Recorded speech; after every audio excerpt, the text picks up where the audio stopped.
Hi hello welcome back to my channel Mounika Katuri. మరి ఇంకొక కొత్త రెసిపీతో మీ ముందుకైతే వచ్చేసాను. అదేంటో కదండి, టమాటో రసం. చూసేద్దాం ఎలా చేయాలో. ప్రాసెస్లోకి రండి. నేను ముందుగా 3 టమాటోలను అయితే తీసుకున్నాను. కడిగి శుభ్రం చేసి ముచ్చుకలు తీసేసి కొంచెం ఘాట్లు పెట్టుకుని 3 టమాటోస్ ఒక బాండీలో వేసుకుని ఒక పెద్ద గ్లాస్ వాటర్ అయితే యాడ్ చేశానండి. యాడ్ చేసి స్టవ్ ఆన్ చేసుకుని గ్యాస్ మీద పెట్టి లిడ్ క్లోజ్ చేసేసి ఒక 10 to 15 మినిట్స్ అయితే బాయిల్ చేసుకుందాం. అది బాయిల్ అయిందా లేదా ఎలా తెలుస్తుందంటే పైన తొక్క అనేది బయటకు వచ్చేస్తుందండి. ఈలోపు మనం కావాల్సినవన్నీ కట్ చేసి పెట్టుకుందాం. సన్నగా తరిగి పెట్టిన ఉల్లిపాయ ముక్కలు, పచ్చిమిరపకాయలు, అల్లం తురుము, కొత్తిమీర, కరివేపాకు. ఈలోపు అవి ఉడికిపోయాయండి. చూడండి పైన పీల్ ఎట్లా వచ్చేసిందో. మిక్సీ జార్లో వేసుకుని చల్లారిన తర్వాత గ్రైండ్ చేసి పెట్టుకోవాలి. గ్రైండ్ చేసి పెట్టుకున్న పేస్ట్ ఎంతైతే వచ్చిందో అంత డబల్ క్వాంటిటీలో వాటర్ అనేది యాడ్ చేసుకోవాలి. ఈలోపు బాండి పెట్టి పోపు రెడీ చేసుకుందాం. పసుపు వేసానండి ముందుగా. తర్వాత పోపు దినుసులు యాడ్ చేస్తున్నాను. ఆవాలు, జీలకర్ర, మెంతులు అండ్ అలాగే కొంచెం ధనియాలు కూడా ఫ్లేవర్ బాగుంటుంది. అల్లం తురుము వేసానండి. కరివేపాకు, పచ్చిమిర్చి, ఉల్లిపాయ ముక్కలు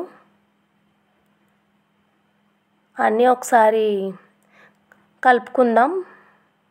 కొంచెం ఫ్రై అయిన తర్వాత బాగా ఫ్రై అవ్వనివ్వాలి. ఫ్రై అయిపోయిందండి. ఫ్రై అయిన తర్వాత మనం మిక్సీ పట్టి పెట్టుకున్న ప్యూరీ అయితే యాడ్ చేసేసుకోవాలి.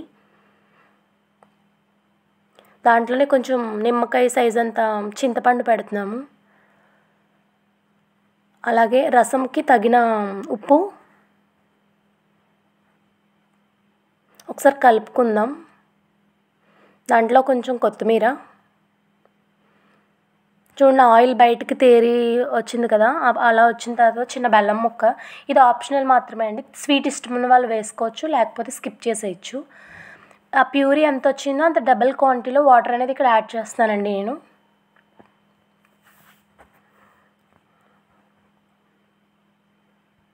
యాడ్ చేసిన తర్వాత ఇలా అయింది.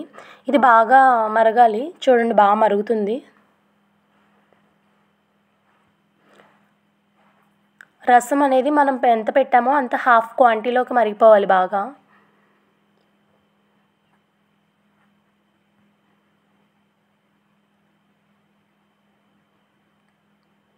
చూడండి హాఫ్ క్వాంటిటీ అయితే అయిపోయింది.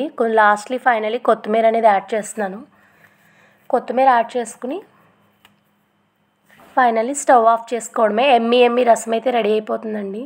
ఒక్కసారి ట్రై చేసి చూడండి. చాలా అంటే చాలా టేస్టీగా ఉంటుంది. రసం ఇష్టం లేని వాళ్ళు కూడా బాగా ఇష్టంగా తింటారు. బాయ్.